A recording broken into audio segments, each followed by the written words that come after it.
Do you remember where you were and what you were doing when the first video went viral on TikTok? I'll track back a bit. We had a customer. He called me up one day and he was like, why does no one know about your bars? And I was like, oh, I don't know. Like, he's like, you don't do any marketing. I was like, oh, we don't really have budgets. He's like, yeah, but you have such a good product. And he said to me, I'll help you. And I said to him, well, I don't really have marketing budget. And so he's like, I'll work with your budget. I think you could do really well. So I was like, okay, fine. And he was like, what's your budget? And I was like, $500 at that point. And then he was like, it was like an awkward moment of silence. But then Dario was like, yeah, I'll work with it. Okay. But then he came back and he said to me, but we need to create content. That was going to cost more. And I was like, okay, stop. I don't have money for that. So I went to my friends, I have some close friends, and we just did like videos at home. And one of my friends would edit it and we'll send the content to him and he would do the ads for us. So push like some geo-targeting ads. And it was great. It was doing well. It was doing way better than before. From like one order or two orders per few weeks, it was like a few, like 10 to 15 orders a week. Yeah, sure. It's like what a 5x, 10x improvement. We were seeing improvement and then that goes back to marketing is important. But as a small business, we didn't have that kind of budget. And then the video of Maria at that time. So where were you and what were you doing when you realized? She did the video in November and that was it. Life went on. And it was towards end of December 2023 where we were like, what's going on? Like, we'd open Instagram or TikTok, and like it was mental. It was just like followers, messages, and it wasn't just the UAE at this point. It was people from around the world, like the US, Europe, Korea, Japan, and we were just so confused. How does everyone know about this? And I knew Daria wasn't like targeting those audience. It was just like within the UAE. So at that point, we're like, okay, what is it? What's going on? And then we'd see that video getting reposted and we're like, oh my God. Even I remember reaching out to Maria and being like, what's going on? She's like, I don't know. Because she had filmed it a month prior. Yeah, a month prior. Everyone forgot about it. Something snapped and happened about a month later. I'd love your take on, especially in our markets where, there's this big gap between the haves and the have-nots. It's a big challenge. What do you think the role is and the responsibility of the wealthiest within our markets, within those markets?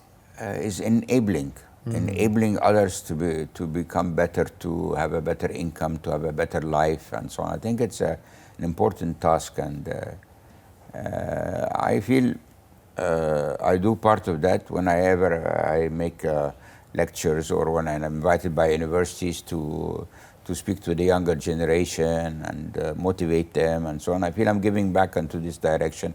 MONIIFY for sure is again under the same title, enabling and enriching, let's say it this way.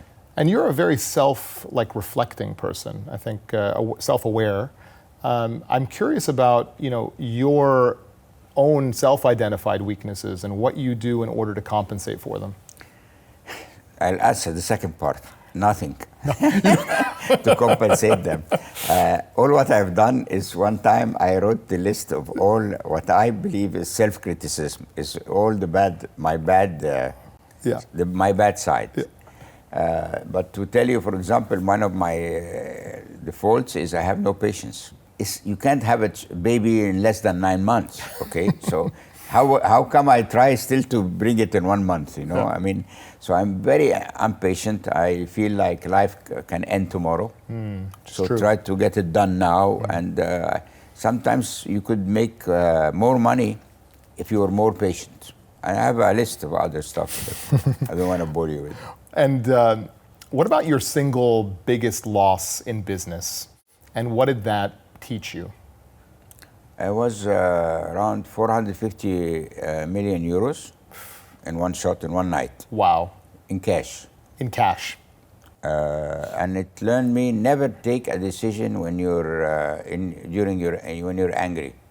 Like if you take a decision when you're angry, it definitely is going to not be the wrong decision, you know. That was the lesson learned. And I thank God I have not done that. So 450 million euros in one night lost cash. You have to tell us some more about that.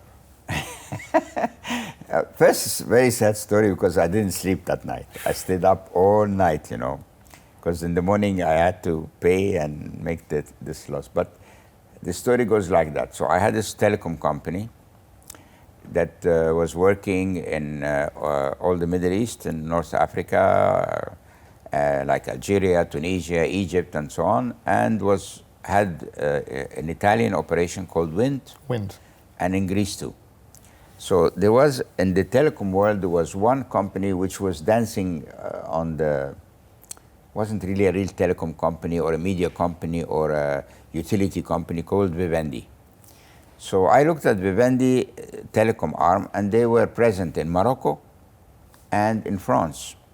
So I put my company on it, and I found that, okay, if I do a merger with this company, we will have France, Italy, and Greece, all the Mediterranean, and I will add Morocco to my North Africa. It's a perfect match from a geographical point of view, also from a cultural point of view, which is important in this business. Yeah. I go to Vivendi, I meet the chairman, he loves the idea, and he refers me to the CEO.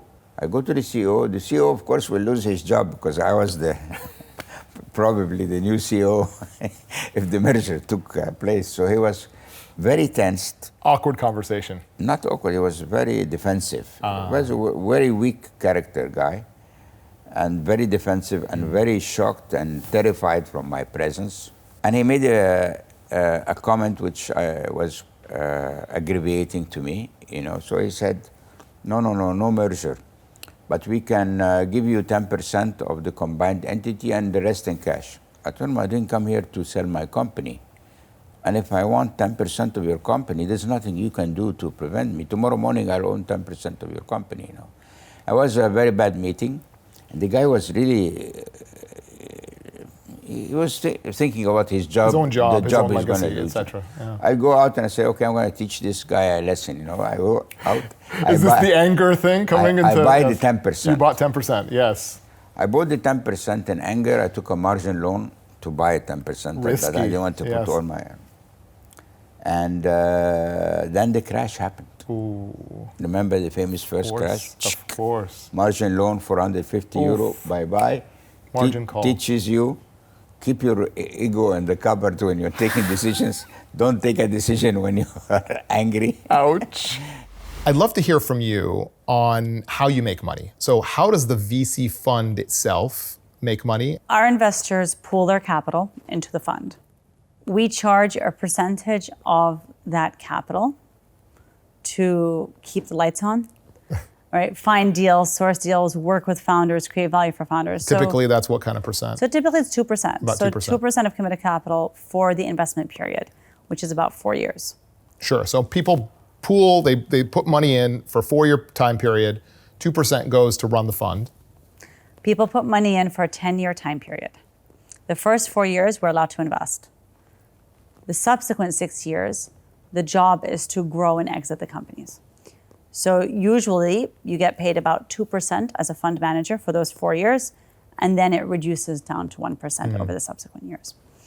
So the first 4 years, you're really looking for deals, which companies, how do you think they'll materialize, Right. can the founder grow it? But it's a 10-year relationship with the investors. And you're not in it for the 2%. And you're not in it for the 2% because that really barely keeps the lights on. So then subsequently, as you have exits, Yeah. you give the investors back their money. Once they've hit their full money returned, which is what we call the European waterfall, then we take 20% and they take 80% of what we make over and beyond that. Sure. So you have to first return the full amount of the fund, Yes. and then any gravy on top, you're We going to take split 20, they take 20-80. You know, one of the topics I would love to pick your brain on is alignment between, you know, fund interest and founder interests, right? So, you know, a founder may be in a situation where they built a company and could exit making like personally some millions of dollars, maybe $5, $10 million personally, which is like life changing for most humans, right? but not needle moving for a fund. So, A, have you encountered this type of attention before within your own portfolio? And what do you think about that kind of potential misalignment between founders and funds? So we have not encountered it. If one of our founders is making $10 million, it probably means we've done really well. Given that I'm not looking for one company to return the fund, I don't need to get that company to $1 billion valuation. But how do you know it's not that company that will be the $1 billion valuation? I don't need it to be at the $1 billion valuation. I need it to generate 10x. Yeah. Right. So if you're taking a look at multiples, if we're investing in a company at a $30 million valuation, right, and it hits a $300 million valuation, Yeah. great. We'll take a position to sell. So we just sold a stake 2 weeks ago in a company where our post-seed hit a 27 times for us, and our Series A hit 8 times. It's made the marks. The company's worth $800 million. That's wonderful. We got out. Because the question of, will it hit $5 billion and generate 5 times more for us without diluting us so much over what period of time that our IRRs actually get hurt, and we're giving money back to our investors 5 years from now, that's double today. No, thank you. That doesn't work for anyone. Interesting. So it's interesting in that, yes, you're in the business of like taking the riskiest bets on the surface. Yes. But underneath the surface, it sounds very methodical. We have a lot of risk management as a VC firm. And I think that consistency is imperative in the region because we're still young. So tell us about how you were able to make the economics of each cup that you're selling profitable. What were the techniques that you used in order to do that? So at the end of the day, any retail has the similar cost structure, right? Be it in coffee or fashion, which is number one, you have revenue minus COGS minus rent and labor. Goods sold. Yeah, COGS cost of goods sold, rent, labor. It's simple. That's the 3 biggest component to cost. We know that if we want to sell high quality coffee at an affordable price, we need to work with a higher COGS than most. Like for example, I believe global coffee chain has 20 to 30% COGS. We had 40 back then. So your costs were actually higher. My cost was actually higher, but I know by going small, my costs in terms of rent and labor will be a lot smaller than most. And then in a good store, in our best store actually that are selling like around 1,500 cups per day, we only need 12 people. So that's a lot less than global average. I think since 2022, you've expanded internationally to Malaysia, to the Philippines, to Brother Nepal, and Singapore as well. In the beginning, it wasn't a profitable expansion. Have you been able to turn that around? What made it so challenging to get the thing rolling? At the end of the day, in retail, you need to open one store at a time. Therefore, if you don't have enough scale, most probably your operation could not cover headquarter costs or SG&A. So that's why in Malaysia and Singapore, we only had 5 during the first year. It could not cover the great talent that we have in both Singapore and Malaysia. But then now, today, we have 70 stores across Singapore and Malaysia. Those 2 businesses are very profitable for us. In fact, the payback period for Malaysia is even better than Indonesia today because their revenue is double that of Indonesia. So we are very happy to start in those 2 countries. But we know for the first 2 years of opening any businesses, it would not be a profitable endeavor. And what data do you monitor? I mean, what's important to you to be on top of, especially as you're trying to understand a new market?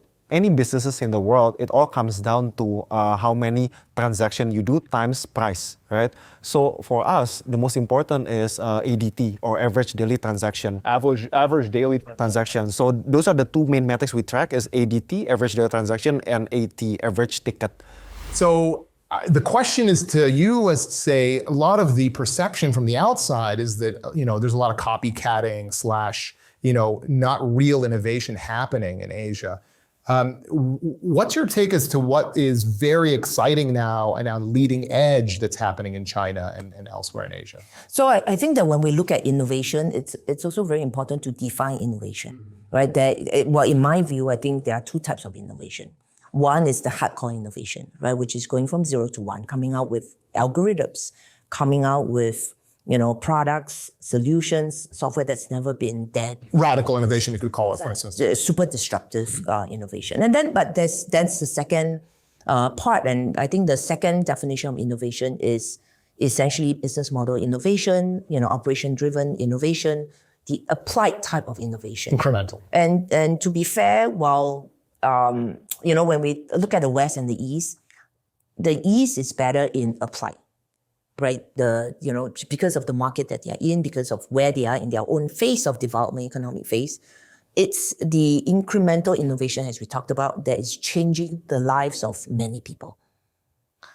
In the West, where mature economies are, then obviously, you need to leapfrog because everybody is pretty good, right? And so it's about then going to space, right? It's that reimagining on a different scale. Actually, the world needs both type of innovation, right? And so I think that when you look at Asia today, you will continue to hear more about the applied innovation simply because Asia is not one country. Asia is many countries. Asia has, like we said, aging population, large population in North Asia, but you also have a young emerging population in South Asia, right? Whether it's Indonesia, Malaysia, India, young population. Then when you look at GDP per capita, the ability to pay for innovation is very different, right? We can talk about Singapore, 80,000 GDP per capita. It's like the top 5 countries worldwide, but it's an anomaly, right? You have the region, India is at less than $2,000-3,000 US dollar GDP per capita. China is closer to the 20,000. So there's a huge range. And because of that, we cannot expect that, the only type of innovations that's going to work will be cutting edge. Now, but are there areas? Yes, because when we talk about AI, right, in the world of AI, it's also about access to proprietary data or unique data and huge amount of data. And so in some of those respects, Asia has its uniqueness. We were just talking about longevity, right? Asia biogenome is extremely different from the West. And therefore, if you think of this in technical terms, this is a pretty unique data set. And therefore, the innovation that's going to come from this particular area will be kind of global leading in a way, right? So we really have to break down innovation into different pockets, different verticals, and say there are certain areas where actually the East and the West have to equally innovate and disrupt. But there are other areas where I think, on the margin, if you're talking about transportation change, digitization, gaming. Actually, Asia is pretty good in gaming, right? Because we have young population. so in some of those areas, then you're going to have one better than the other, right? And so I think our job is to not just be too fixated with the whole disruptive and hardcore.